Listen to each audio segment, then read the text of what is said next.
Sebenarnya kalau bicara doa dari semua orang itu Allah dengarkan. Ketika sholat jenazah, yang doa bukan cuma anaknya, temannya berdoa, pamannya berdoa, istrinya berdoa, orang kampung berdoa. Allah insya Allah kabulkan doanya. Tapi anak soleh ini nggak putus doanya. Kalau kita, ya terus terang Anda sendiri merasakan Anda punya teman baik meninggal dunia. Di awal-awal tiap hari Anda doakan, setelah itu lupa. Antum juga merasakan. Punya istri meninggal dunia, Masya Allah.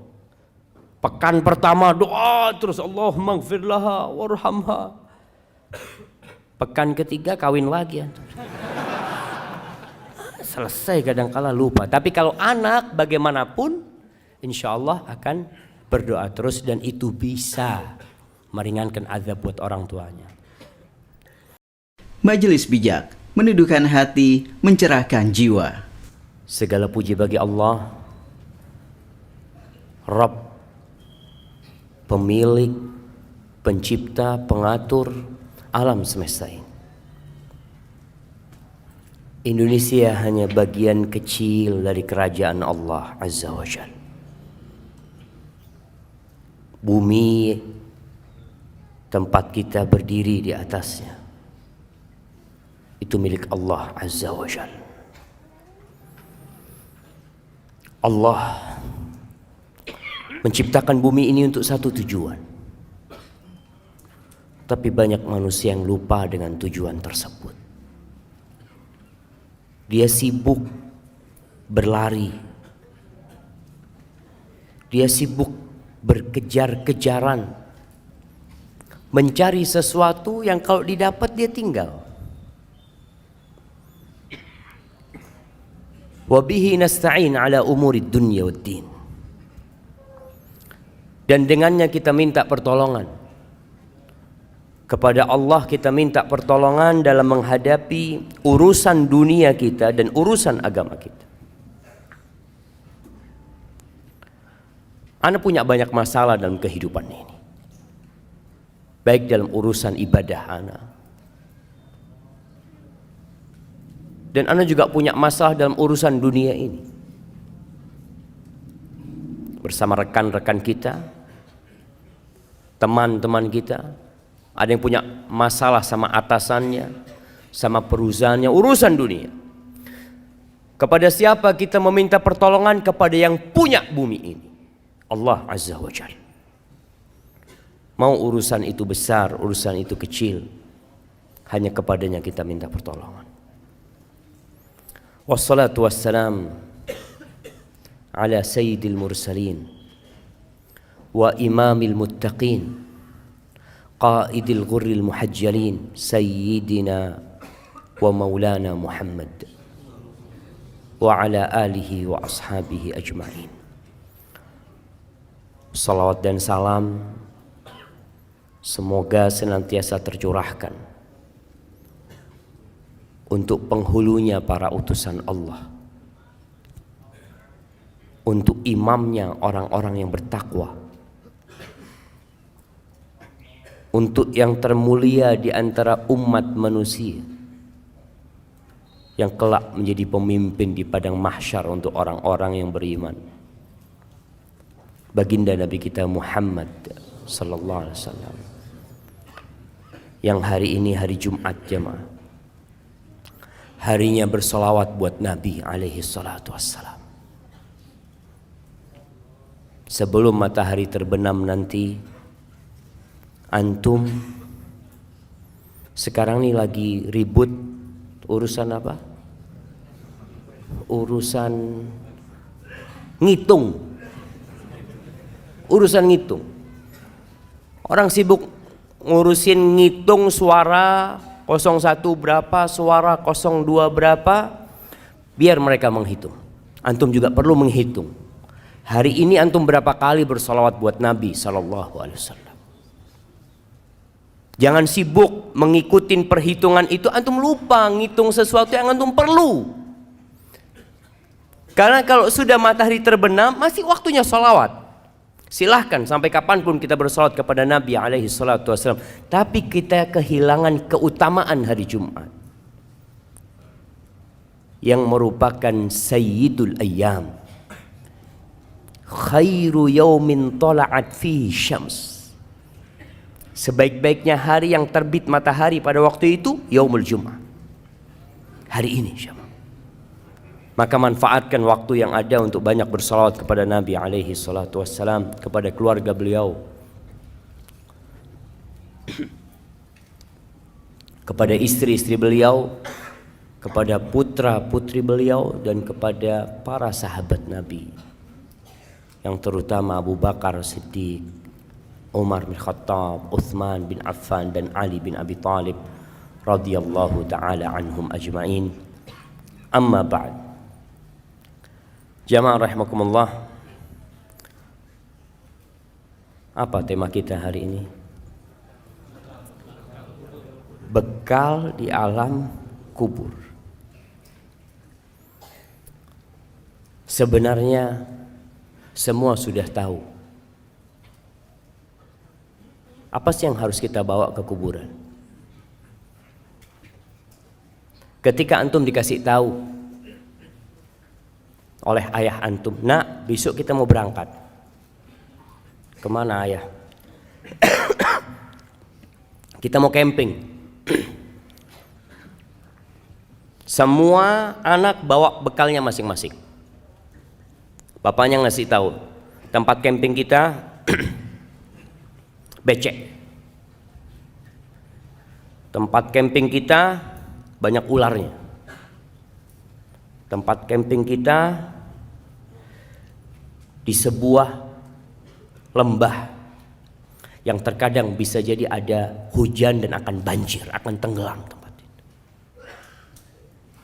Ketika informasi ini disampaikan, kemudian besoknya berangkat, ada anak-anak yang tidak bawa bekalnya, dia tidak akan bisa menyalahkan orang tuanya. Ketika sampai sana dia nggak bawa tenda. Sampai sana dia udah tahu nanti gelap gulita, dia nggak bawa penerangan, dia nggak bawa lampu. Salahnya siapa? Salahnya dia. Dan kalau bicara kuburan, kita udah tahu kuburan itu seperti apa. Antum berangkat ke kuburan, antum melihat sebuah lokasi yang sunyi, senyap, yang semua orang punya kapling sendiri-sendiri. Bahkan kalau sekarang ada orang yang kuburannya itu harus diperbaharui, sewanya tiap 2 tahun, bayar lagi. Padahal cuma 2 kali 1 meter, lobang yang sempit. Yang kalau kita berangkat ke sana, mungkin sebagian di antara antum pernah menggali kuburan. Antum bisa bayangin ketika gali kuburan itu. Ini tempat ana yang terakhir. Sebesar apa rumah yang antum miliki? Seindah apa antum membuat sebuah bangunan tempat tinggal antum sama keluarga antum? Tapi kita semua harus tahu, tempat balik kita sama. Mau orang paling kaya di muka bumi ini, mau orang paling berkuasa di Indonesia ini, jabatannya paling tinggi di negeri kita, presiden, yang sekarang semua berebut untuk jadi presiden, nanti akhirnya akan ada di lubang itu, sama dengan tukang sampah. Masya Allah. Dan rame-rame ketawa-ketawa di sana cuma. Ana izin minum dulu ya.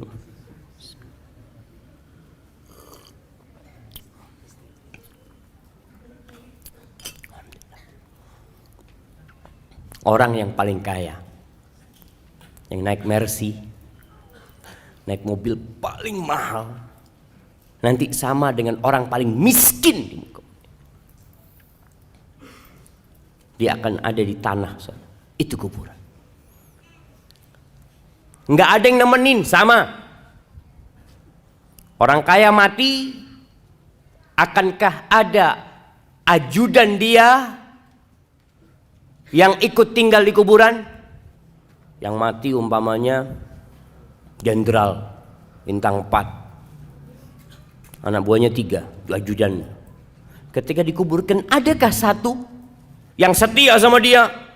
Komandan, anak akan tetap ada di sini. Bohong. Sama. Semuanya sama. Di malam hari kita biasanya kalau lagi kesepian kita bisa cari teman. Tapi antum akan sendirian. Teman-teman antum akan melanjutkan perjalanan ini. Dan suatu hari langkahnya akan berhenti dan ikut bersamamu di alam kubur sana. Jamaah rahimakumullah. Kalau kita melihat dahsyatnya kuburan, walaupun kalau kita ngelihat dari luar biasa-biasa aja sih Ustaz. Seorang tabi'in yang bernama Ubaid ibn Umair, dia pernah berkata, innal qabra la yaqulu, kuburan itu akan berbicara. Kita tahu bahwasanya jari-jari kita akan berbicara. Tempat-tempat sholat kita akan menjadi saksi. Kata Ubaid bin Umair mengatakan, innal qabra la yaqul ya ibna Adam. Dia akan mengatakan kepada anak Adam, wahai anak Adam, madza a'datta li? Apa yang sudah engkau persiapkan untuk aku? Alam ta'lam anni baitul ghurbah.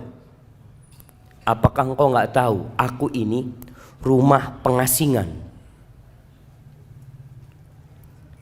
Wa baitul wahdah, rumah tempat sendirian engkau di sini nantinya. Wa baitul akala wa baitud dud, tempat serangga-serangga, tempat cacing, segala macam. Ini loh kuburan. Dia ngasih tahu sama kita apa yang kau persiapkan. Kalau kita lihat manusia sibuk membangun rumahnya, kamarnya, jangan rumahnya, dia punya rumah, oke biasa rumahnya, dia punya kamar, dia hiasin, dia bikin keramik khusus, dia pasang wallpaper, tiap tahun diganti wallpapernya, dia pasang AC, karena dia ingin nyaman di situ. Dan kuburan udah kasih tahu, aku ini tempat sendirian, nggak ada siapa-siapa engkau di sini. Engkau persiapkan apa yang kau persiapkan untuk sendirian di sini?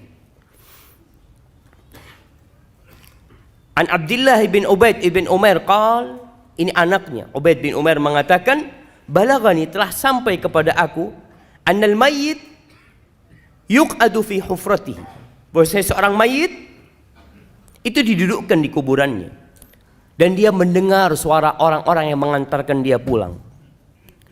Masya Allah. Mati lampu.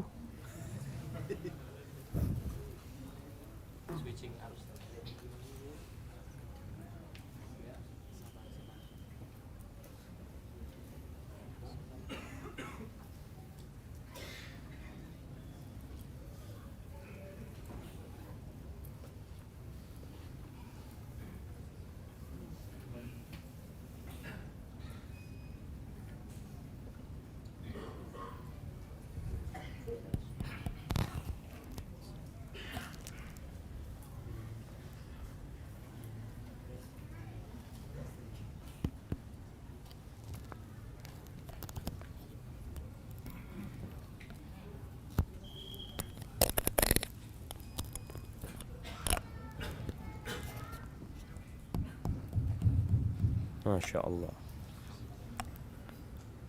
Sampai mana? Sampai kuburan. Akhirnya kuburan itu berkata kepada orang yang ada di dalamnya, wayahak ibnu Adam, celaka engkau Adam, dengarkan itu. Alaysa qad hudzirtani wa hudzirta dhiqi, engkau kan udah dikasih tahu aku ini tempat yang sempit loh. Engkau tuh diperingatkan tentang aku, bahwasanya aku baunya busuk. Engkau udah tahu ini tempat yang menyeramkan. Hadza ma a'dattu laka. Ini yang aku siapkan untuk engkau di sini di kuburan. Terus yang kau siapkan apa? Umar bin Abdul Aziz rahimahullahu taala, kita tahu seorang khalifah yang zuhud. Yang sebelumnya dia orang yang kaya raya, yang mewah hidupnya. Tapi di akhir hayatnya Allah berikan hidayah kepada Umar bin Abdul Aziz. Sehingga dia menjadi khalifah yang adil, yang disegani, yang zuhud. Ketika menjadi pimpinan tertinggi umat Islam, awalnya dia hanya gubernur kota Madinah. Kemudian jadi pemimpin tertinggi umat Islam pada waktu itu. Yang ibu kotanya di Damaskus. Semoga Allah melepaskan Damaskus dari tangan orang-orang Syiah.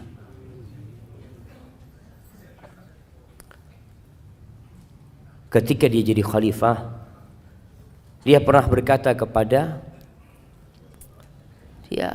pejabat-pejabat negara yang biasa duduk sama dia. Dia mengatakan kepada salah satu di antara mereka, "Ya fulan, laqad bittul laila." Aku tadi malam bermalam atafakkar fil qabri wa sakinihi. Aku bertafakkur, memikirkan tentang kuburan dan orang yang tinggal di kubur. Innaka law ra'aital mayyit ba'da thalathin fil qabr. Engkau kalau melihat kondisi mayit setelah 3 hari di kuburan, lastauhashta min qurbihi ba'da tulil unsi minka binahiyatihi. Engkau akan ketakutan untuk dekat sama orang itu setelah 3 hari. Padahal ketika hidup engkau kepingin dekat sama dia, duduk sama dia. Tapi setelah dia mati 3 hari, bongkar kuburannya, akan tercium aroma yang begitu menyengat. Mungkin akan melihat belatung-belatung yang ada. Engkau tidak akan lagi mau dekat sama dia. Padahal dulu teman baikmu dia. Wala ra'aita baitan tajulu fihil hawa. Engkau akan melihat sebuah rumah yang penuh dengan binatang-binatang, dengan serangga-serangga. Wa yajri fihi sadid. Akan ada nanah yang mengalir. Wa takhtariqud didan. Dan cacing itu, ulat itu keluar masuk, belatung keluar masuk dari tubuh dia. Ma'a taghayyurir raiha. Dan aromanya yang tidak nyaman. Wabalal akfan, kafannya juga sudah rusak. Ba'da husnil hay'ah. Padahal sebelumnya rupa dia bagus. Watibir rih, aromanya wangi. Wa naqa'is thawb, biasanya kalau datang bajunya bagus orang ini. Datang kajian kita tahu, Masya Allah bajunya bagus, bisa duduk di sampingmu. Setelah mengatakan itu Umar bin Abdul Aziz, dia pingsan. Pernahkah antum memikirkan kuburan itu? Rasulullah sallallahu alaihi wasallam dalam hadis riwayat Tirmizi mengatakan, "Ma ra'aitu manzaran qat illa wal qabru afdha minhu." Tidak pernah aku melihat sebuah pemandangan melainkan kuburan itu lebih menyeramkan dari semua yang kau lihat. Ya, kita harus mempersiapkan diri. Semuanya bakal mati, itu sebuah kepastian. Kullu nafsin dha'iqatul maut. Semua yang bernyawa pasti mati. Mau sehat, mau sakit. Jangan antum memikirkan bahwasanya antum belum waktunya. Nggak usah, anak sehat saat. Alhamdulillah. Kira-kira kapan antum mati? Wallahu a'lam. Tapi masih lama kayaknya. Antum ada orang lagi fitness, mati di tempat fitness. Ada orang lagi nyanyi, yang dia mungkin berpikir akan tobat di akhir umurnya, mati di atas panggung dia. Ada seorang yang menjadi biduan, untuk pernah lihat? Jangan lihat tapi. Nah, ada seorang biduan, anak nggak ngelihat, anak baca. Bener, ada seorang biduan yang nyanyi bersama ular kobra, digigit mati di atas sana. Ana yakin dia nggak memikirkan akan mati di tempat itu. Dia ingin mati dalam kondisi yang baik. Dia ingin mati dalam kondisi sedang kajian. Semua orang, insya Allah yang fitrahnya masih baik, ada keinginan untuk berubah dan mati husnul khotim. Semua ingin. Tapi siapa yang tahu jemaah? Maka kecuali tidak ada pemandangan yang lebih menyeramkan kalau antum memikirkan lebih dari kuburan. Wallahi jemaah. Suatu hari ada orang menjumpai Umar bin Abdul Aziz. Dia masuk ke tempatnya Umar bin Abdul Aziz. Dia heran melihat wajah Umar bin Abdul Aziz. Sudah kurus ya. Yang dulu tampan, yang dulu segar bugar. Kelihatannya udah. Karena capek beribadah Umar bin Abdul Aziz dan ngurusin umat. Akhirnya orang ini takjub dengan pemandangan ini. Kenapa kok kayak gini gitu dia. Apa kata Umar bin Abdul Aziz? Ya fulan, dia mengatakan, sekarang engkau heran melihat wajahku, kondisiku seperti ini. Gimana kalau engkau melihat aku setelah 3 hari dalam kuburan? Waqad kharajatil hadaqatan fasalata 'alal khaddain. Kedua mataku sudah ngelupas dari tempatnya. Keluar dari tempatnya, kemudian ada di pipi kedua mataku. Wa taqallasat asyafatani an asnan. Bibirku sudah ngelupas sehingga gigiku kelihatan. Wan fatahal fam, mulutku terbuka. Wa nata'al bat fa'ala sadr, perutku akan membengkak. Kemudian mungkin pecah menutupi dadaku. Wa kharaja sulbu minad dubur, dan tulang-tulang keluar dari dubur. Wa kharaja dud minal manakhir, dan engkau melihat belatung itu keluar masuk dari hidungku. Engkau akan lebih heran daripada apa yang kau lihat sekarang ini. Oleh antum harus memikirkan pemandangan itu. Kita ini sering tertipu. Apalagi anak lihat kadang-kala foto. Nih kamera-kamera tukang tipu semuanya. Antum kadang-kala foto kan ada pilihan macam-macam. Ada yang tambah putih, ada yang tambah ini, subhanallah. Antum coba pikirkan. Dan ada foto tambah tua sekarang. Iya. Coba antum memikirkan itu. Rasulullah sallallahu alaihi wasallam tiap hari, pagi dan petang, tiap sholat, beliau senantiasa berlindung dari azab kubur. Beliau mengatakan, Allahumma inni a'udzubika min azabil qabr wa min azabi jahannam wa min fitnatil mahya wal mamat wa min syarri fitnatil masihid dajjal. Terus berlindung. Karena beliau tahu urusan kuburan ini. Mungkin sebagian di antara kita baca tuh doa, tapi tidak meresapi itu doa. Karena sudah menjadi rutinitas. Setelah membaca innaka hamidum majid, dia mengatakan Allahumma inni a'udzubika min azabil qabr. Antum bisa bayangin ketika antum menunjuk dan antum memikirkan kuburan. Bagaimana ketika daging itu sudah ngelupas. Ketika antum tinggal sendirian. Enggak ada lagi yang peduli sama antum. Antum enggak bisa menambah amalan sedikit. Rasulullah sallallahu alaihi wasallam menggambarkan bagaimana ketika orang itu mati, kemudian dimandikan, kemudian ditaruh di keranda, wahtamalahar rijal ala a'naqihim, dibawa di atas keranda oleh lelaki-lelaki menuju ke kuburan. Apa yang terjadi dengan orang yang ada di dalam sana? Kalau dia orang yang soleh, yang dia sudah mempersiapkan kuburannya, yang dia sudah pasang AC di kuburannya, dia udah luaskan kuburannya, dia akan mengatakan qaddimuni, qaddimuni, kata dia, cepat letakkan aku di tempatku, segera. Karena dia tahu dia telah mempersiapkan kuburan dia. Wa in kana ghaira dzalik, tapi kalau orang ini bukan orang yang soleh, Orang yang belum mempersiapkan kuburannya, yang dia sibuk mempersiapkan rumahnya di dunia, dia sibuk dengan jabatannya. Masya Allah, antum bisa melihat kesibukan orang berebut jabatan sekarang. Kalau lupa dia dengan kuburannya, orang itu akan berteriak mengatakan, ya wailaha, aina yadhabuna biha. Celaka nih orang-orang, mau dibawa kemana jenazah itu? Mau dibawa kemana tubuhku itu? Kenapa? Karena dia tidak memikirkan kuburannya. Sebagian orang bangun kuburan, setelah mati dibangun kuburannya. Kuburannya dikasih atap. Ya, biar nggak kehujanan dalam ya. Kesian dibohongin bapaknya sama anaknya.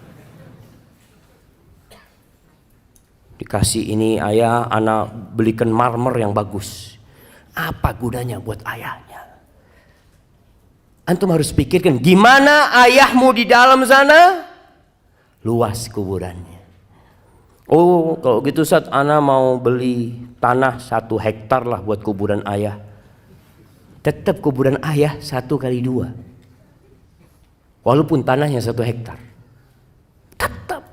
Antum pikir orang-orang sekarang di Jakarta yang punya kuburan-kuburan besar, apa namanya? Sandiago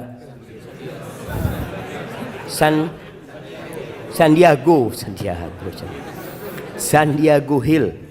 Nah, antum katanya Masya Allah rumahnya luas, besar. Pertanyaannya, dia dikuburkan berapa besar tempat dia? 1x2 tetap, sesuai dengan jasadnya. Pikirnya kalau dikasih luas gitu, dia malam bisa keluar gitu ya. Masya Allah, anak bisa jalan-jalan. Nggak ada jamaah.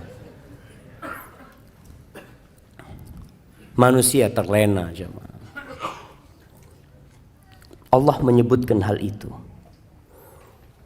Alhaakumut takatsur hatta zurtumul maqabir.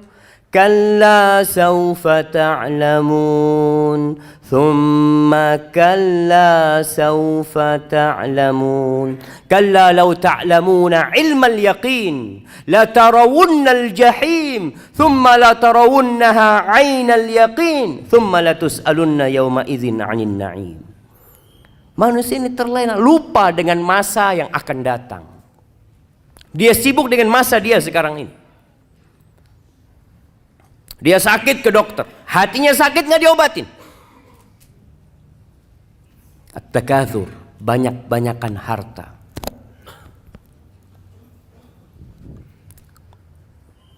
Mencari kekayaan boleh, silahkan. Antum bekerja, mencari dunia tapi untuk akhirat. Namun yang namanya takatsur ini akan sampai suatu titik antum itu sudah nggak butuh sama duit. Antum kalau buka berangkas besi antum lihat rekening antum sudah cukup sampai umur antum 100 tahun. Tapi kenapa terus cari duit? Kalau orang berpikir cukuplah, anak mau istirahat, mau beribadah. Duitnya ini cukup, anak punya duit 1 triliun. Kira-kira cukup buat berapa tahun 1 triliun? Kalau tiap bulan antum habis 1 miliar, anggap 1 miliar antum. 1 tahun 12 miliar. 10 tahun 120 miliar. Cukup lah. Berapa tahun jemaah? 80 tahun kira-kira. Nah, antum sekarang umurnya sudah 60 tahun. Antum coba mikir, cukup sudah. Tapi orang itu alhaakumut takatsur. Terus bermewah-mewahan. Berbanyak-banyakan harta. Boleh antum jadi orang kaya. Dan anak harap semua yang di masjid ini jadi orang kaya, tapi bertakwa. Dia capek dari pagi sampai sore, cari fulus. Kemudian dia pasang keramik di dalam kuburannya. Ya dengan amal soleh jamaah. Jangan antum pasang keramik sekarang ya anak. Udah cukup. Aduh, kayaknya kurang bagus. Boleh pasang TV di sana. Antum kalau orang soleh kuburannya itu maddal basar. Kita itu senang nonton jemaah, senang melihat yang indah-indah. Allahu Akbar. Anak kadang kala pegang HP sama anak-anak, melihat tempat-tempat yang indah. Ya Allah, bagus banget. Nanti antum di kuburan, itu akan dibukakan jendela. Antum bisa melihat surga Allah Subhanahu wa taala. Datang aroma-aroma yang wangi. Kalau antum mempersiapkan untuk itu, jemaah.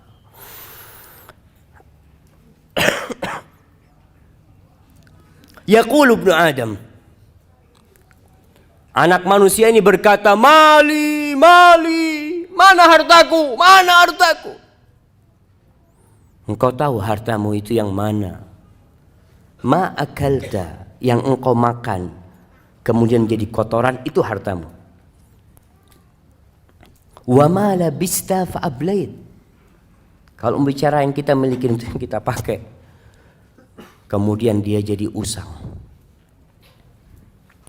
Wa ma tasaddaqta fa abqait. Dan yang engkau sedekahkan lalu ini yang kau simpan. Ini jamaah. Kalau bicara harta yang milik antum itu, antum coba sekali-kali ke kuburan lihat berapa fulus ana yang sudah taruh sini ya. Yang ada di brankas besi, yang ada di ATM antum, itu bukan milik antum. Bisa jadi milik antum, bisa jadi milik orang lain. Maka kenapa kita dianjurkan untuk ziarah kubur? Karena mengingatkan kepada akhirat, mengingatkan kepada kematian, sehingga antum bisa siap-siap. Antum kalau datang ke kuburan, antum berpikir, ana punya duit 100 juta. Ana sedekah baru 10 juta. 90 juta antum tinggal kalau antum mati. Amr bin As, sahabat Nabi yang menaklukkan Mesir. Sahabat Nabi yang memang masuk Islamnya agak terlambat, tapi perjuangannya untuk Islam setelah itu begitu dahsyatnya. Imam Muslim meriwayatkan dari Ibn Syamasa al-Mahri, seorang tabi'in. Ibn Syamasa mengatakan hadarna Amr ibn al-As wa huwa fi siyaqatil maut. Kita pernah menghadiri Amr bin As di rumahnya. Amr bin As dalam kondisi dia mau mati sudah, naza sudah. Fahawwala wajhahu ila al-ha'id yabki tawilan. Ini sahabat Nabi. Dia menghadapkan wajahnya ke tembok. Ini orang-orang datang membesuk dia lagi sakit, dia malah menghadapkan wajahnya ke tembok, menangis yang panjang sekali tangisan. Wabnuhu Abdullah, anaknya bernama Abdullah bin Amr bin As. Sahabat Nabi salah satu yang banyak meriwayatkan hadis. Anak yang soleh, yang berbakti sama orang tuanya. Kita kadang-kala kalau punya anak soleh, oh insya Allah doakan abah nanti ya. Siap abah sudah mati, punya anak seperti kau. Lihat Abdullah Amr bin As. Dia punya anak seorang sahabat yang soleh. Dia menangis panjang. Anaknya berkata kepada ayah, ma yubkik, apa yang membuatmu menangis? Wahai ayahanda, ama basyaraka Rasulullah sallallahu alaihi wasallam bikada, ama basyaraka bikada. Mulai disebutkan keutamaan-keutamaan abahnya. Bukankah Rasulullah SAW memberikan kabar gembira kepadamu tentang ini, tentang ini, tentang ini? Supaya abahnya berhenti menangis, supaya dia merasa senang dengan apa yang diucapkan oleh putranya. Apa kata Amr bin As? Qala wa huwa fi dhalika yabki wa wajhu ila al-ha'id. Qala thumma aqbala biwajhi. Terus bapaknya ini ngadep ke sana, tapi akhirnya menoleh kepada kita. Faqala, lalu dia memberikan wasiat kepada orang-orang yang ada di kamar itu. Inna afdal mimma tu'addu alayya syahadatu an la ilaha illallah wa anna Muhammadar Rasulullah sallallahu alaihi wasallam. Sesungguhnya yang paling mulia yang dipersiapkan untuk aku, yang aku persiapkan itu adalah syahadat la ilaha illallah dan Muhammad Rasulullah SAW. Ini memang bekal utama seorang untuk kematian. Man kana akhiru kalamihi la ilaha illallah dakhala al-jannah. Barang siapa yang akhir ucapannya la ilaha illallah, niscaya masuk surga. Ini bekal yang utama. Tahu Amr bin As dengan hal itu. Walakinni, tapi dia cerita, masalahnya aku ini beda. Aku punya masalah dalam kehidupan ini. Qad kuntu ala atbaqin salas. Aku itu, hidupku ini di 3 fase. Fase yang pertama, dia cerita, qad ra'aituni, aku telah melihat diriku. Ini orang yang suka menghisab dirinya. Dia akan sibuk dengan kesalahan dirinya daripada dengan kesalahan orang lain.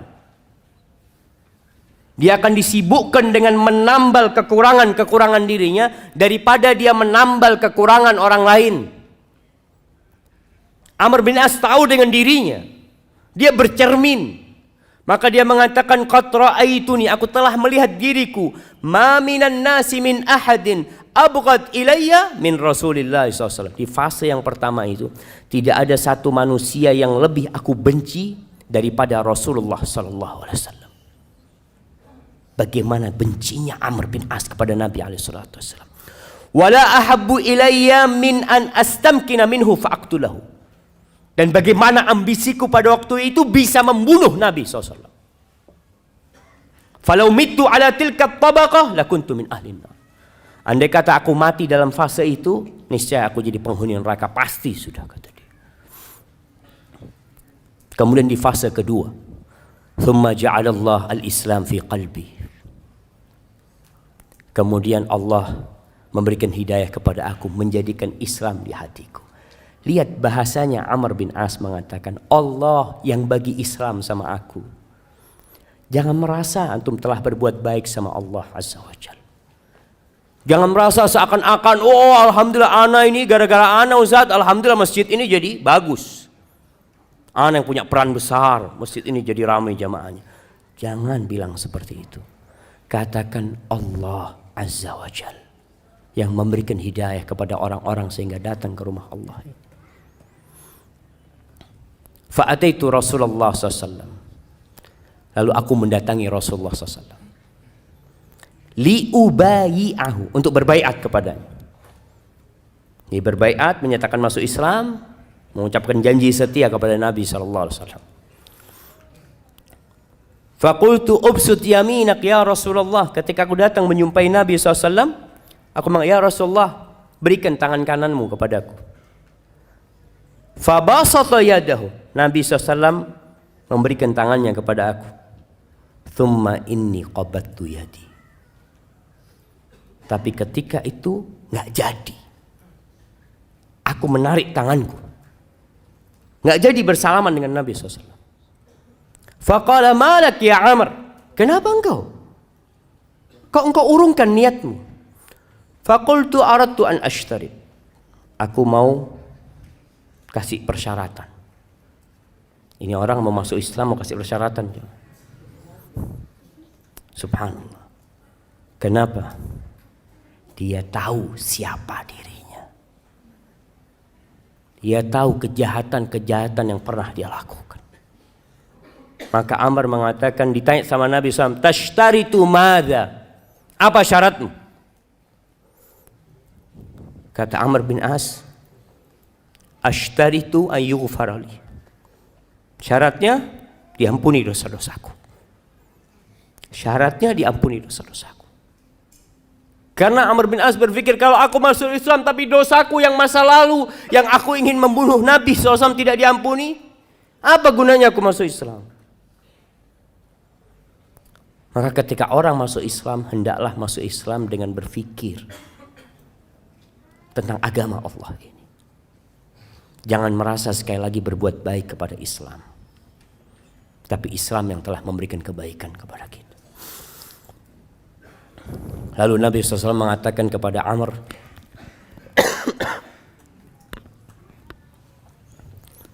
"Ama alimta ya Amr, anna al-Islam yahdi ma kana qabla." Wahai Amr, apa engkau enggak tahu kalau seorang dengan masuk Islam, semua dosa-dosa dia dihapuskan. Wa annal hijrata tahdi ma kana qabla, dan hijrah itu menghancurkan dosa-dosa masa lalu. Hijrah dengan fisiknya, hijrah dengan hatinya. Dosa-dosa masa lalu dia selesai. Wa annal hajj yahdi ma kana qabla. Haji itu juga sebuah amalan yang menghapuskan dosa-dosa yang sebelumnya. Lalu Amr bin As menyebutkan tentang dirinya lagi. Faqad ra'aituni, setelah itu aku melihat diriku, ma minan nasi ahadun ahabbu ilayya min Rasulillah SAW. Wala ajallu fi aini minhu. Enggak ada orang yang lebih aku cintai daripada Nabi SAW. Enggak ada orang setelah itu yang lebih aku agungkan daripada Nabi SAW. Walau su'iltu wala ajallu fi aini minhu, di mataku enggak ada orang yang lebih agung, yang lebih wibawa daripada Nabi SAW. Andai kata ada orang minta kepada aku agar aku mensifati, menceritakan bagaimana wajah Nabi SAW, ma'ataqtu, aku enggak bisa. Kalau diminta, gimana sih wajah Nabi SAW? Aku enggak akan bisa. Padahal Amr bin As ini orang yang cerdas, sampai dikenal dahiyatul Arab. Dia orang pinternya orang Arab. Tapi kalau ditanya gimana wajah Nabi SAW, aku nggak bisa mensifatnya. Kenapa? Li'anni lam akun utik an amla aini ijlalan. Aku nggak pernah melototin melihat wajah Nabi SAW sebagai bentuk penghormatan aku kepada Nabi SAW. Falau mittu ala tilka tabaqah, kalau aku mati pada fase itu, rajautu an akuna min ahli jannah. Aku berharap aku menjadi penghuni surga. Fase pertama masuk neraka, kalau mati di fase kedua, ia berharap dia. Tidak mengatakan dia akan menjadi penghuni surga. Rajaut. Seorang mukmin ketika beribadah kepada Allah antara takut dan harap. Harap-harap cemas. Aku berharap kalau aku mati pada waktu itu, kita itu jemaah kepingin mati dalam kondisi taat. Antum berharap mati dalam kondisi sedang sholat, sedang ngaji, sedang baca Al-Quranul Karim, sedang umroh. Sebagian orang berangkat umroh kepingin tidak balik lagi supaya dia dicabut nyawanya di sana. Tapi tahu-tahu sampai Jakarta lagi. Astagfirullah, sampai Jakarta lagi. Iya, ada orang yang kepingin karena mati husnul khotimah. Harapannya seperti itu ketika mati dalam kondisi berihram. Thumma wullina asya' ba'd. Setelah itu, ini yang aku takutkan. Setelah meninggalnya Rasulullah SAW, kita dikasih kekuasaan. Ini buat para penguasa, para pejabat, apa saja kekuasaanmu. Biasanya orang kalau duduk di jabatannya mulai berubah. Yang awalnya di soft pertama, akhirnya jadi imam buat orang-orang masbuk. Jadi imam dia, tapi khusus buat orang-orang masbuk. Allahu Akbar. Wulitu asya' ba'd falastu adri ma ana fiha au ma hali. Aku enggak tahu kondisi aku ketika aku menjabat. Jadi gubernurnya Mesir Amr bin As. Subhanallah. Amr bin As ini jamaah. Kalau antum baca sejarah Amr bin As, pada waktu menyerang Mesir, di perjalanan itu dia berhasil menghadang rombongan anaknya Muqawqis, raja Mesir pada waktu itu. Putrinya itu dikirim ke Palestina untuk menikah dengan salah satu raja Romawi. Nama putrinya Romunusa apa? Dengan emas, dengan macam-macam dikirim untuk ke sana karena sudah dinikahkan. Ketika ditangkap oleh Amr bin As, Amr bin As itu mengatakan kepada para sahabatnya, kalian ingat Raja Muqawqis itu pernah kirim hadiah buat Nabi kita sallallahu alaihi wasallam. Pernah kirim bagla. Bagla itu campuran antara kuda sama keledai. Kasih hadiah buat Nabi bagla yang bagus dan mengirimkan seorang budak, Maria Al-Qibtiyah. Gimana menurut kalian kalau kita balas kebaikan raja itu agar tahu dengan kebaikan Nabi kita Muhammad SAW? Itu dibalikin rombongan itu ke Mesir, jemaah. Jadi banyak kebaikan Amr bin As radhiyallahu taala. Maka dia mengatakan, aku nggak tahu kondisi aku ini gimana sekarang. Fa idza ana mittu fala tashabni naihatun wala nar. Kalau aku mati, tolong nggak ada wanita-wanita yang meratap, yang menangis-nangis, yang menemani aku ke kuburan, yang mengantarkan aku ke kuburan. Walanar, nggak ada api-api untuk memeriahkan orang mau mati, dimeriahkan. Kadangkala pasang mercon atau apa, nggak ada. Faida dafantumuni, kalau kalian telah menguburku, fasunnu alayya turab sannan, itu debu kalian timpakan kepada aku. Ya, jangan keras-keras maksudnya Amr bin As. Sudahlah, kalian ratakan aku dengan tanah. Fa idza farautum min qabri, kalau selesai kalian mengubur aku, famkuthu inda qabri, kalian jangan pulang dulu, kata Amr bin As. Dia tahu gimana kondisi di kuburan. Dia bakal sendirian, dia bakal ditinggal sama semuanya. Tapi dia minta famkuthu inda qabri qadra ma yunharu jazur wa yuqsamu lahmuha. Tolong kalian ya tetap di kuburan sebentar lah. Seperti orang menyembelih onta kemudian membagikan daging-daging. Ya berapa menit kalian tetap di sana. Fa ini asta'nis bikum, supaya aku tidak merasa kesepian. Dia takut ditinggal. Hatta a'lam madza uraji bihi rusul rabbi, sehingga aku tahu bagaimana aku menjawab pertanyaan-pertanyaan mungkar dan nakir. Ahibati fillah, orang ketika mati itu diikutin oleh 3 hal. Yatba'ul mayyit salas. Apa yang ikut ke kuburan, jemaah? Siapa yang mau jawab? Harta, keluarga, amal. Hartanya gimana? Hartanya ikut. Gimana hartanya? Siapa yang tahu? Harta yang ikut ke kuburan? Hartanya ikut pulang, keluarganya ikut pulang, dan amalnya. Iya, hartanya. Apa yang ikut ke kuburan? Fulusnya ikut gitu ke kuburan. Di luar gerbang. Oh, mobilnya mungkin di luar gerbang. Nggak sampai ke kuburan. Bahkan kalau orang-orang kafir kan ikut di kuburan. Kalau orang kafir mobilnya masuk kuburan juga. Barakallahu fikum. Nah, para ulama ketika berbincang harta kok bisa ikut sih? 3 yang ikut.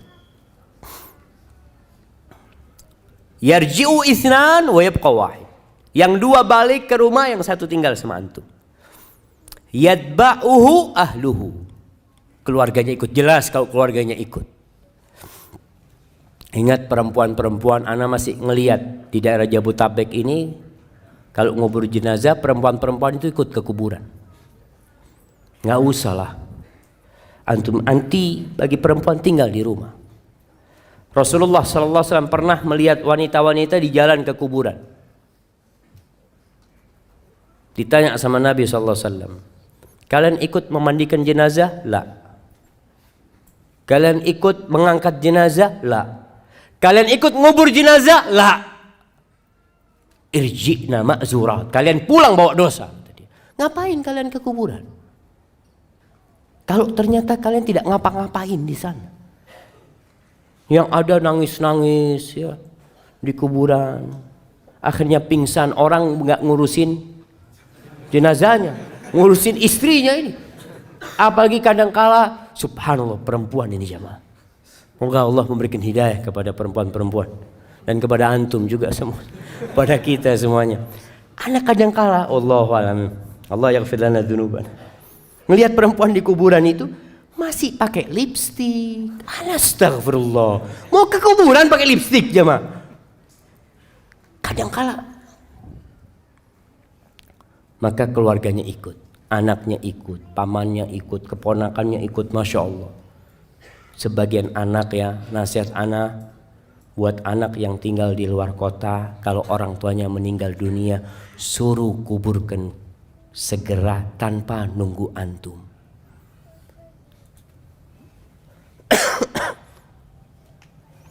Itu sebagai bentuk kebaktian antum sama orang tua.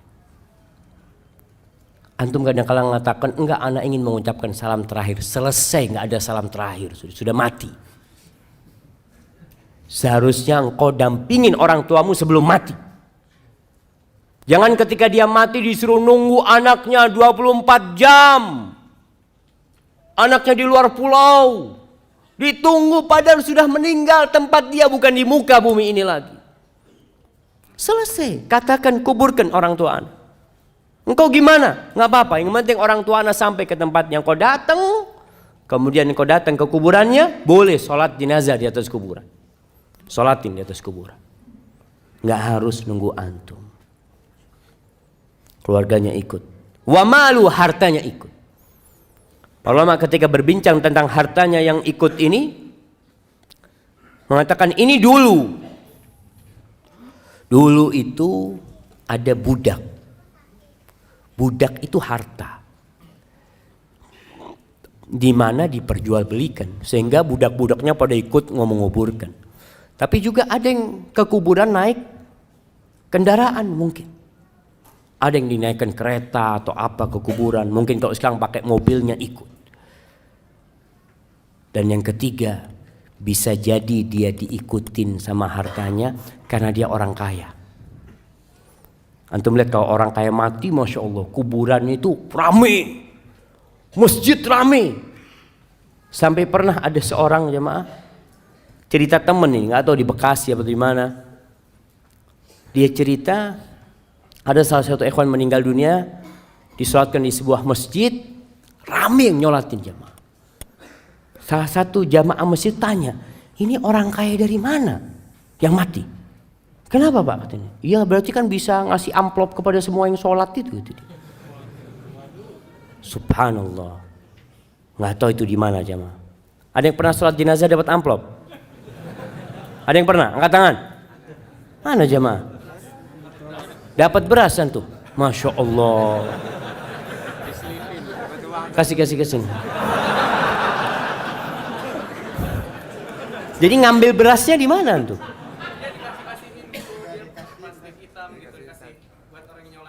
Buat orang yang nyolatin, masya Allah. Ada yang dapat fulus? Masya Allah. Dapat berapa tuh? Dapat berapa? 50? 30, masya Allah. Kasih hadiah. 30. Antum terima?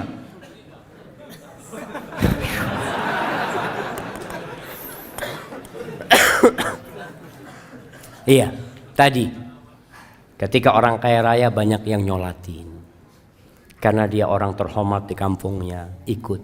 Tapi selesai itu pulang. Wa yabqa wahid. Yang tinggal di kuburan itu tinggal satu, yaitu amalan dia. Ketika orang-orang pergi, amalan itu akan datang sama dia. Kalau dia orang soleh, amalan itu datang dalam wujud seorang manusia yang tampan, wajahnya indah, pakaiannya bagus. Dia perlu teman di kuburan sana. Lalu ditanya sama orang yang sudah di kuburan, man anta? Wajhuka alladhi ya'ti bil khair. Wajahmu ini wajah orang baik gitu loh. Dan bajumu baik, kata dia. Kata orang ini, ana amaluka saleh. Aku amal solehmu, kata dia. Kemudian kuburan yang sempit itu yumaddu lahu maddal basar. Dibentangkan sepanjang mata memandang, lebih luas daripada rumah dia di muka bumi. Kalau orang punya rumah, ya rumahnya masih tertutup tembok, ya, tapi di kuburan sepanjang mata memandang luas dia. Kemudian dibukakan tadi jendela. Dia melihat ini tempatmu di surga, kata dia. Lalu orang soleh ini akan mengatakan, Dauni, biarkan aku mau kasih kabar kepada keluargaku supaya nggak nangis lagi mereka sudah. Katilah, engkau tinggal di sini, selesai sudah urusanmu dengan dunia. Tapi kalau amalnya amal soleh, amal toleh, amal buruk, sama juga akan diam di situ. Datang seorang dengan wajah yang menyeramkan, dengan aroma yang busuk. Lalu orang ini di kuburan melihat orang itu ketakutan mengatakan, "Man anta? Kamu siapa kamu? Wajahmu wajah yang mendatangkan keburukan, aromamu busuk." Apa kata orang ini? "Ana amaluka thaleh."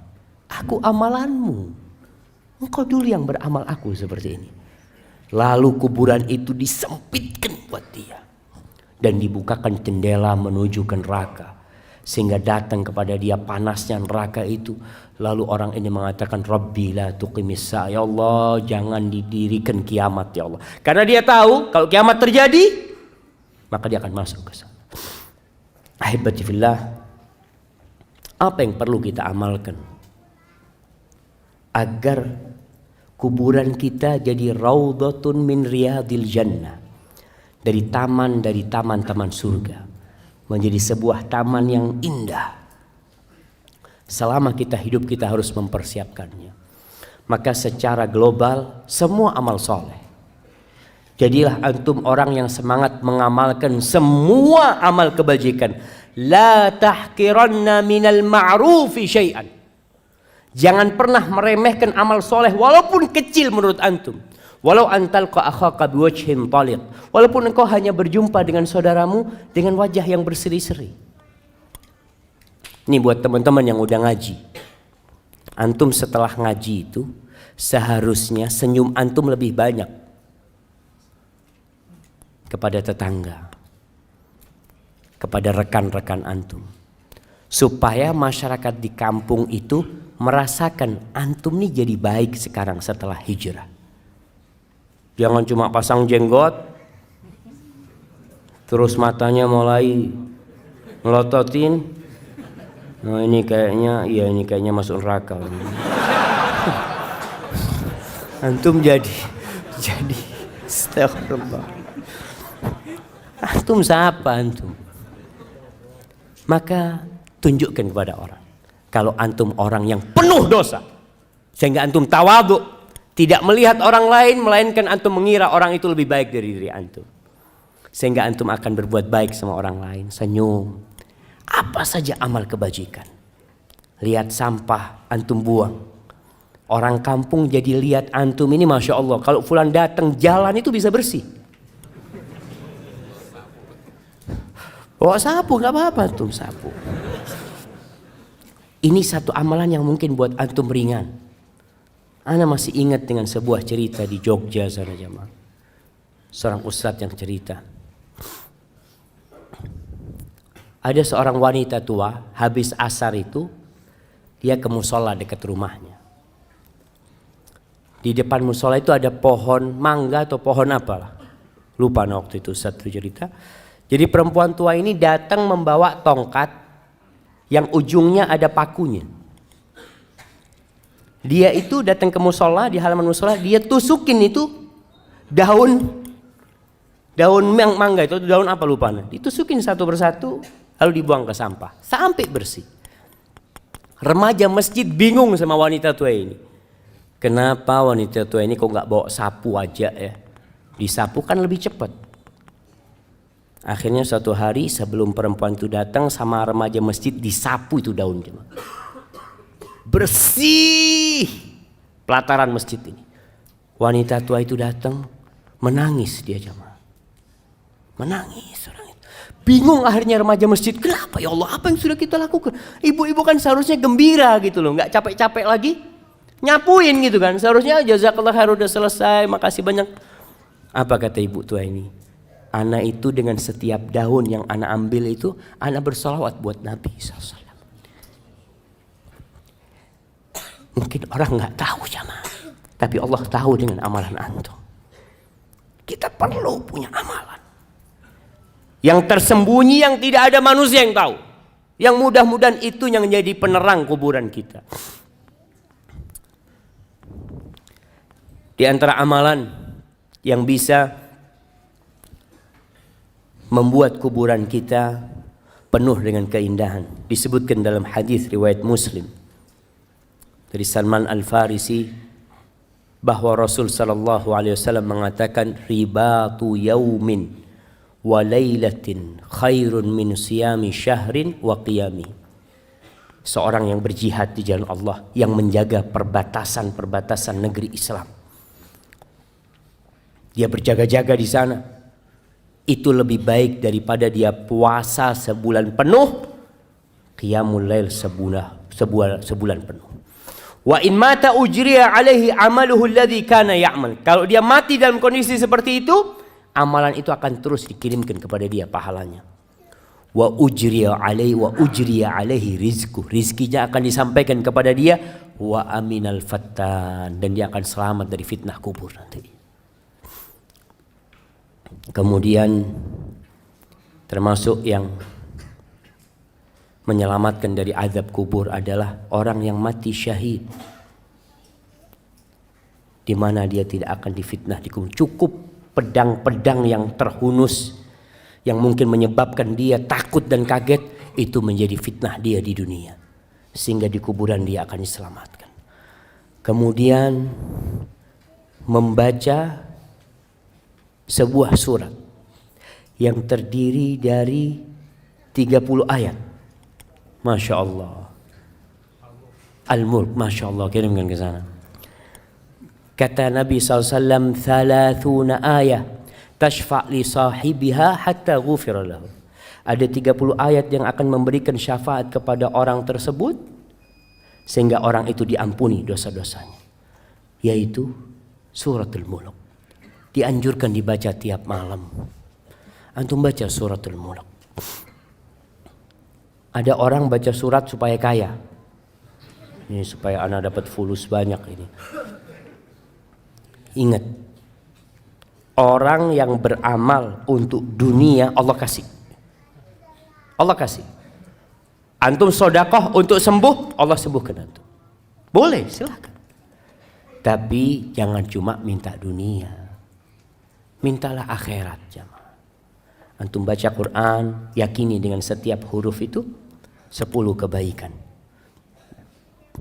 Kemudian dengan setiap ayat itu seperti antum, Masya Allah, mendapatkan seekor onta yang gemuk. Dan untuk pahala antum di akhirat, insya Allah dunia ini Allah akan berikan kepada antum.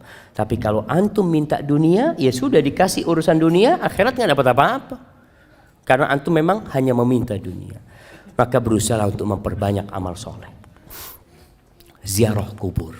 Sekali-kali antum datang ke kuburan, sehingga antum di sana bisa berpikir, apa yang sudah ana persiapkan? Sudah berapa banyak bekal antum? Antum jangan berbangga dengan tubuh antum yang indah, yang perempuan, yang kadangkala selalu memoles wajahnya. Ingat, nanti kedua matamu akan keluar dari matamu. Pipimu yang indah akan lobang berisi belatung. Perutmu semua juga akan penuh dengan kotoran. Hingga hal itu membuat kita mempersiapkan diri. Apa yang akan kita lakukan? Karena Rasul SAW mengatakan, Aksiru dzikra hadhimil ladzat. Kalian banyak-banyak mengingat pemutus kelezatan. Pemutus kelezatan, yaitu kematian. Hadza wallahu a'lam bishawab. Itu yang bisa saya sampaikan pada kesempatan kali ini.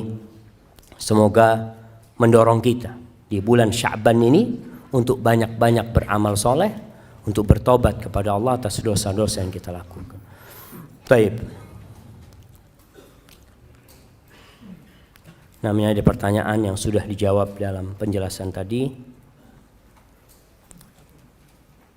Ustaz, bagaimana hukumnya kalau kita diwasiatkan untuk menguburkan orang tua di kota A, sedangkan saat ini orang tua kita tinggal di kota B yang jaraknya 6-8 jam perjalanan dari kota A? Apakah mengikuti wasiat itu atau dikuburkan di tempat tinggalnya? Jazakallah khair. Gak apa-apa, wasiat itu selama tidak bertentangan dengan agama boleh dilaksanakan.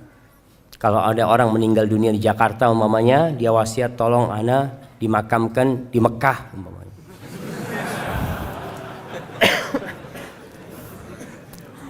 Kalau boleh fadol jemaah. Artinya orang tua kepingin mau seperti itu. Dia ingin dimakamkan di Mekah, silahkan. Kalau dia berwasiat seperti itu. Tapi kayaknya kalau di Mekah sulit jemaah. Tapi kalau dia anak minta dimakamkan di kampung anak. Sebagian orang meninggal di negeri kafir umpamanya. Meninggal di Australia. Dia berpesan tolong kalau ayah mati ayah makamkan di Indonesia. Padahal butuh waktu panjang, nggak apa-apa. Karena kadang-kala orang tua takut di sana itu nggak ada yang mendoakan nanti jemaah. Jarang yang mendoakan. Makanya kenapa kalau kita meninggal dunia berusaha untuk dikuburkan di tempat yang banyak orang soleh di sana. Dengan harapan banyak yang mengucapkan salam ke sana. Karena salamnya orang itu bukan hanya buat keluarganya, tapi buat semua yang mati. Assalamualaikum ya ahlad diyar. Jabir bin Abdullah radhiyallahu taala anhu, dia punya ayah itu ketika perang Uhud dimakamkan satu lubang sama orang lain. Hatinya itu nggak enak jamaah. Dia nggak ingin ayahnya satu kuburan sama orang. Akhirnya dipindah sama Jabir bin Abdullah radhiyallahu taala anhu.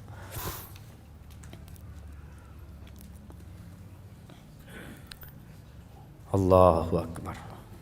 Ustadz, bagaimana hukumnya main game?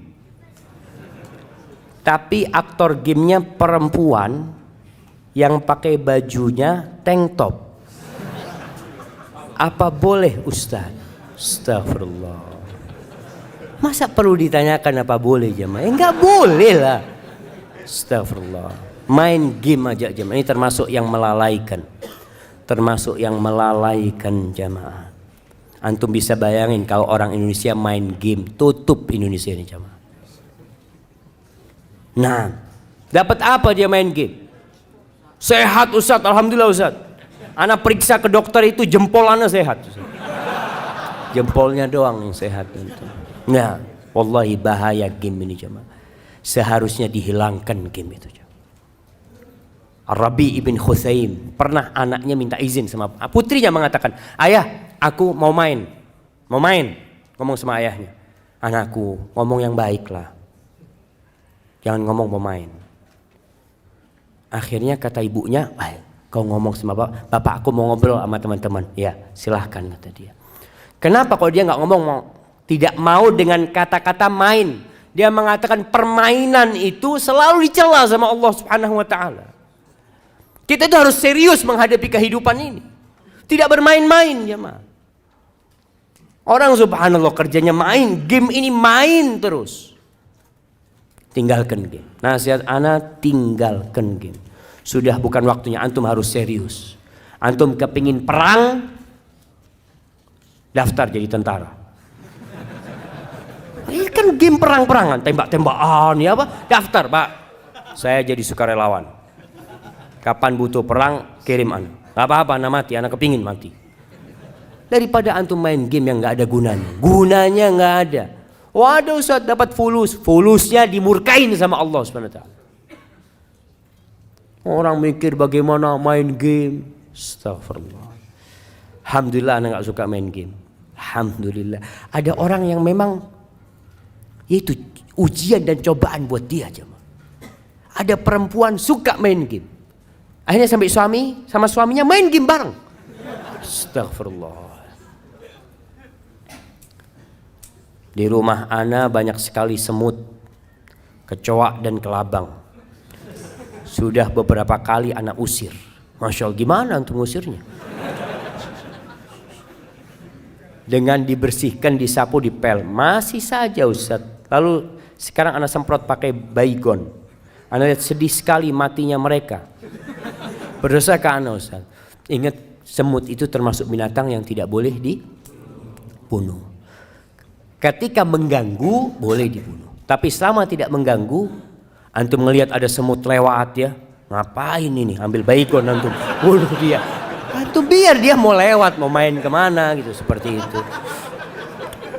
Nah artinya kalau mengganggu boleh dibunuh. Tapi kalau kelabang sama kecoa, boleh, dia termasuk serangga yang bolehlah dihilangkan karena memang apalagi kelabang yang berbahaya itu. Ustadz, saya seorang istri yang sudah, Masya Allah, sudah, jangan ditaruh lagi ke atas. Ustadz, saya seorang istri yang sudah berhijrah, tapi suami saya belum. Dan untuk sholat 5 waktu nggak pernah, Ustadz. Padahal saya selalu mengingatkan suami untuk sholat. Yang saya tanyakan, apakah masih ada surga di suami saya buat istrinya? Apa yang harus saya lakukan, Ustadz? Nah, berusaha untuk diperbaiki.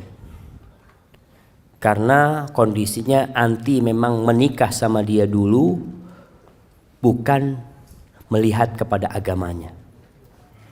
Artinya bertahun-tahun anti hidup sama dia itu aman-aman saja. Ketika anti berhijrah, anti melihat ada masalah di suami, kasih nasihat. Kalau nasihat dari anti tidak bisa masuk kepada dia, lewat orang tuanya. Kalau sudah nggak mungkin kasih nasihat, anti boleh gugat cerai. Gugat cerai. Sebagian ulama dalam mazhab Hambali berpendapat orang yang meninggalkan sholat, full sama sekali tidak sholat, sudah kafir. Sehingga pernikahannya sudah batal secara otomatis. Itu dalam sebagian mazhab Hambali. Karena orangnya dianggap murtad. Tapi dalam mazhab Syafi'i tidak. Dia masih muslim tapi yang melakukan dosa besar. Engkau punya hak untuk cerai. Mudah-mudahan dengan engkau gugat cerai, kalau ditanya apa masalahnya, masalahnya dia nggak sholat. Kalau dia sholat, aku tidak akan gugat cerai. Maka insya Allah dengan cara itu semoga suamimu dapat hidayah. Artinya tujuannya itu supaya suami berubah. Barakallahu fikum. Dan bagaimana azab kubur bagi orang yang berselingkuh dan berzina. Dan apabila bertobat bagaimana cara agar tetap istiqamah. Rasulullah SAW ketika Isra Mi'raj beliau melihat azab kubur. Khususnya buat orang-orang yang berzina, beliau melihat ada lelaki dan wanita di dalam tungku. Kayak di dalam tungku jamaah yang atasnya sempit, bawahnya lebar. Kayak gentong gitu jamaah. Yang atasnya sempit. Di bawah itu ada api. Jadi ketika api itu membara, mereka naik ke atas, dibakar mereka. Mau keluar nggak bisa keluar. Tahu-tahu api itu redup sekali. Nanti dibakar lagi. Karena orang berzina biasanya nafsunya naik kemudian turun. Seperti itu dibakar terus sampai kiamat. Antum bisa bayangin, antum punya jari. Cobalah kalau antum mau coba ya. Antum pasang korek, coba 1 menit lah. Kalau kuat 2 menit. Antum nggak kuat. Orang-orang yang kurang imannya, mereka lah yang akhirnya melakukan dosa zina. Sehingga Nabi SAW mengatakan la yazni zani wa huwa mu'min. Tidaklah seorang berzina dalam kondisi berzina dia beriman. Imannya itu keluar aja ketika dia melakukan perzinahan itu. Karena kalau dia beriman, dia dilihat sama Allah Azza wa Jalla ketika melakukan perzinahan itu. Dan Allah murka dengan perbuatan itu. Ingat jemaah, ada suatu hari yang semua akan dibongkar. Walaupun istrimu nggak tahu, suamimu nggak tahu, orang satu kampung nggak tahu, tapi Allah tahu dengan perbuatan tersebut. Dan azab kubur menanti sebelum nanti diazab pada hari kiamat. Na'udzubillahi minan nar. Assalamualaikum Ustaz. Apakah jika seorang ketika sudah meninggal di dalam kuburnya sempit dan gelap, masih memungkinkan bisa terang dan lapang berkat doa anaknya yang soleh? Nah, masih memungkinkan. Masih memungkinkan.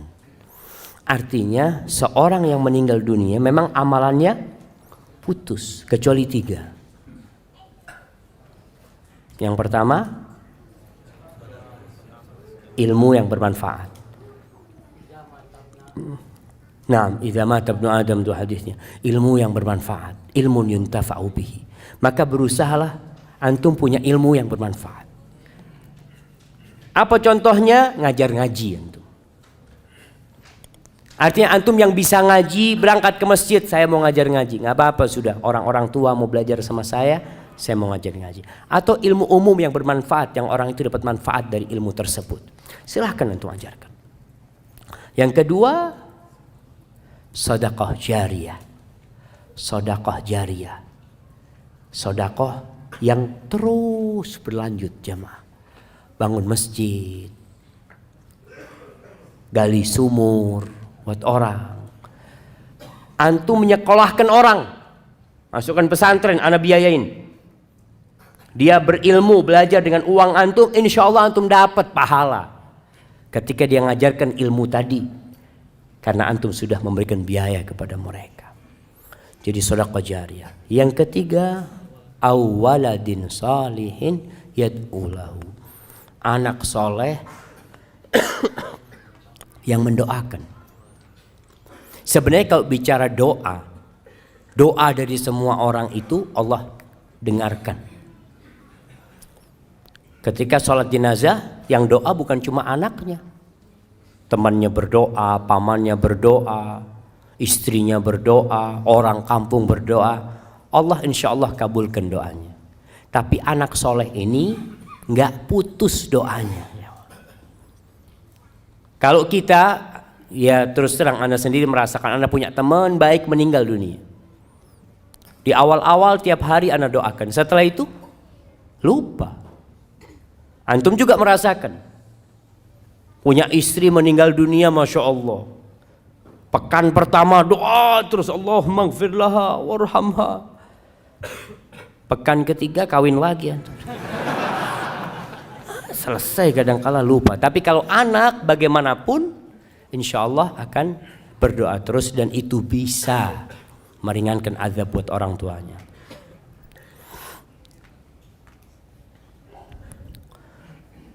Bagaimana caranya agar di dalam pembicaraan tidak ada unsur ujub? Sebab Ustadz, saya adalah seorang guru yang suka ditanya tentang hal agama atau nasihat. Lalu saya menjawab sesuai kapasitas ilmu agama yang saya miliki. Saya takut dalam penjelasan kepada orang yang bertanya itu saya ada unsur ujub yang saya tidak sengaja. Taib, ujub ini adalah berbangga dengan diri sendiri. Antum takjub dengan diri sendiri, lupa sama Allah Azza wa Jalla. Makanya ketika antum menjawab pertanyaan kepada orang, antum sampaikan. Terakhir antum katakan wallahu alam, ana nggak tahu ya. Bisa jadi jawaban ana benar, mungkin ana salah. Allah yang maha tahu. Artinya sandarkan kepada Allah subhanahu wa ta'ala. Jangan akhirnya seperti Qarun yang bangga dengan dirinya. Antum, oh saya ini memang mahasiswa teladan, makanya bisa jawab semua pertanyaan. Masya Allah. Akhirnya ujub. Sehingga antum ketika menjawab berusaha untuk menunjukkan bahwasanya ini yang ana tahu, wallahu a'lamnya. Bisa jadi yang ana sampaikan itu salah. Jadi untuk menghindari ujub itu memang kita diperintahkan untuk melihat kepada kekurangan-kekurangan kita. Yang mungkin hafal Quran 30 juz, coba engkau lihat berapa kali engkau berbuat dosa tiap hari. Yang mungkin ketika menjadi ustadz, menjadi khotib, menjadi imam, suaranya indah, bagus. Ingat ketika engkau sendirian berapa banyak dosa yang engkau kerjakan. Sehingga ketika itu hilang rasa ujub dari dirimu. Karena engkau punya banyak dosa sebenarnya. Barakallahu fikum. Jamaah, anak izin minum dulu jamaah.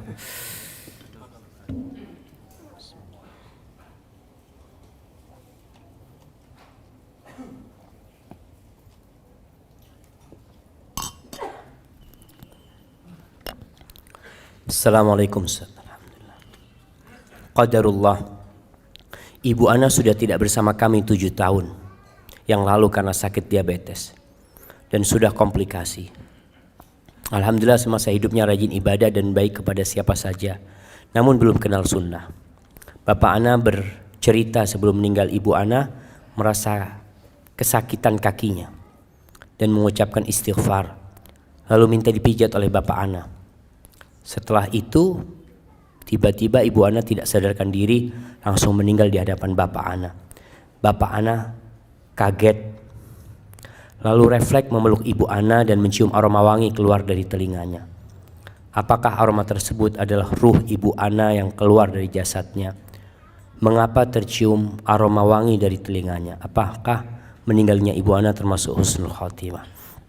Jamaah, memang orang yang soleh ketika keluar itu dalam bau yang wangi sekali. Malaikat-malaikat itu membawa kafan-kafan dari surga yang wangi.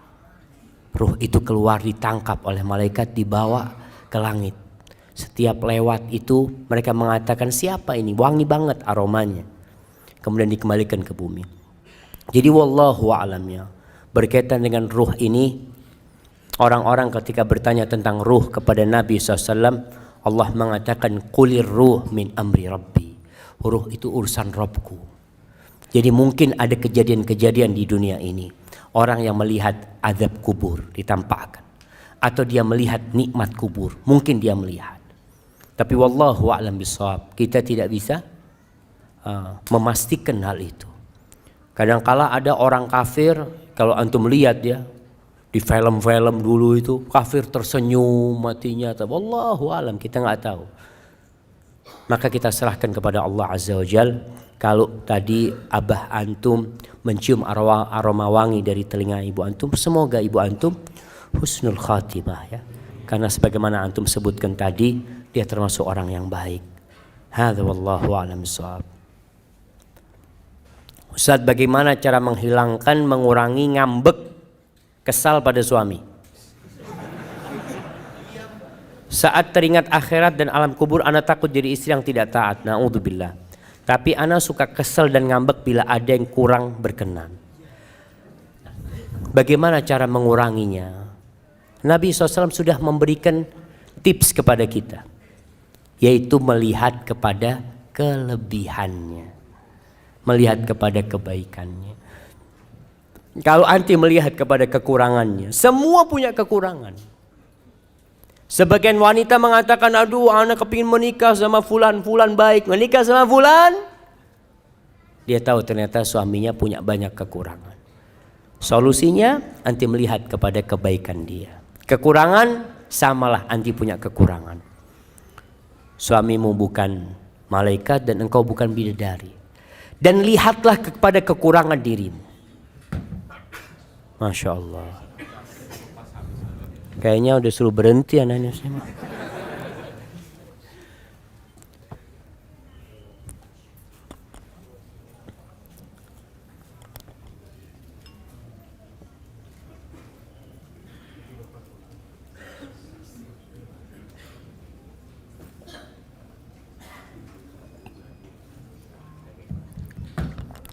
Nah, jamaah.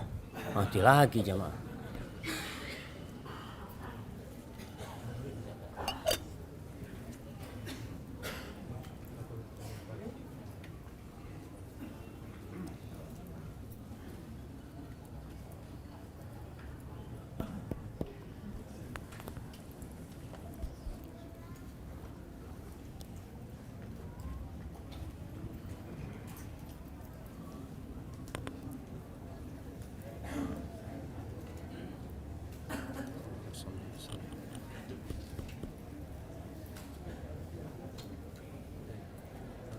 Penutup lah, masalah tutup.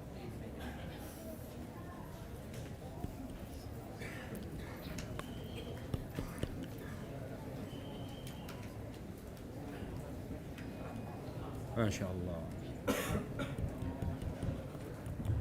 Nah, jadi lihatlah kepada kelebihannya, yang lihat kepada kekurangannya. Semoga dengan cara itu kita juga lihat kita juga banyak dosa lah. Semoga itu menghibur diri kita. Ini pertanyaan terakhir. Assalamualaikum Ustaz. Semoga Allah memberi rahmat untuk Ustaz. Amin. Apa hukumnya tidak menghadiri pernikahan walaupun kita diundang? Ana kemarin gak hadir di sebuah pernikahan karena ana suka akhwat tersebut, Ustaz. Tapi ana gak kuat lihat dia ijab qabul sama yang lainnya. Allahu Akbar jamaah. Nah, ini pertanyaan menarik sekali jemaah. Artinya antum diundang dengan oleh saudara antum datang. Wajib datang kalau tidak ada halangan. Tapi kalau antum takut pingsan di sana umpamanya, ngerepotin orang banyak ya nggak usah hadir. Karena kadang-kala ada perasaan bener nggak tahan lah jemaah. Antum ngelihat ketika namanya fulan itu calonnya mengatakan qabil tu nikah tazwija bil mah, takut antum melakukan tindakan-tindakan yang maka mungkin ada ada uzur antum untuk tidak hadir di sana. Tapi yang jelas begini, takdir Allah itu indah. Ketika antum cinta dengan seseorang, maka antum cinta kebahagiaan buat orang itu. Kalau bicara cinta tidak harus memiliki, tapi bagaimana orang itu berbahagia dengan orang yang dia cintai, antum akan bahagia. Dan semoga Allah memberikan kepada antum ganti yang lebih baik dari itu perempuan. Dengan cara seperti itu. Hadza wallahu a'lam bishawab. Itu yang bisa saya sampaikan pada kesempatan kali ini. Apabila benar itu dari Allah Azza wa Jal, kalau ada yang salah dan kurang berkenan itu dari diri anak pribadi, Allah dan Rasulnya terbebaskan dari kesalahan itu. Jamaah ada sisa waktu untuk berdoa, untuk bersalawat kepada Nabi sallallahu alaihi wasallam. Jangan sia-siakan waktu yang ada. Subhanakallahumma bihamdika asyhadu an la ilaha illa anta astaghfiruka wa atubu ilaik. Wassalamualaikum warahmatullahi wabarakatuh. Majelis Bijak, meneduhkan hati, mencerahkan jiwa.